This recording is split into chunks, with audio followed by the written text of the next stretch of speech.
सोनिया गांधी ने उद्धव ठाकरे को चिट्ठी लिखकर कॉमन मिनिमम प्रोग्राम पर अमल करने को कहा तो ये बात शरद पवार को चुभ गई और उनकी पार्टी ने तुरंत कांग्रेस को निशाने पर लिया।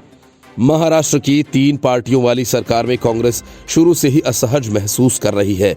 वजह ये कि शरद पवार और उद्धव ठाकरे दोनों मिलकर सरकार चला रहे हैं और कांग्रेस के साथ उनका व्यवहार दोयम दर्जे का है।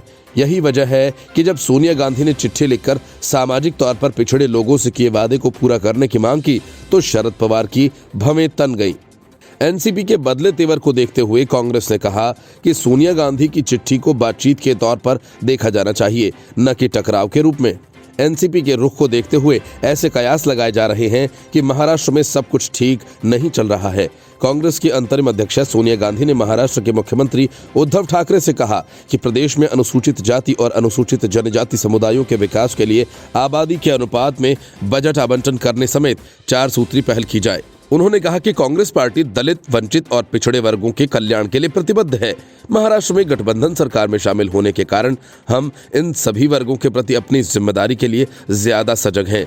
महाराष्ट्र की राजनीति को लेकर इसलिए भी सुगबुगाहट तेज हो गई है क्योंकि एक साथ मिलकर सरकार चला रही शिवसेना, एनसीपी और कांग्रेस ने जनवरी में होने वाले ग्राम पंचायत चुनावों में अलग अलग चुनाव लड़ने का ऐलान किया।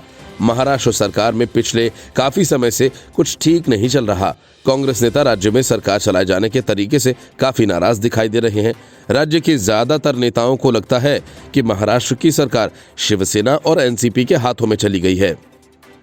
महाराष्ट्र के लिए बनाई जा रही नीतियों में कांग्रेस को शामिल तक नहीं किया जाता।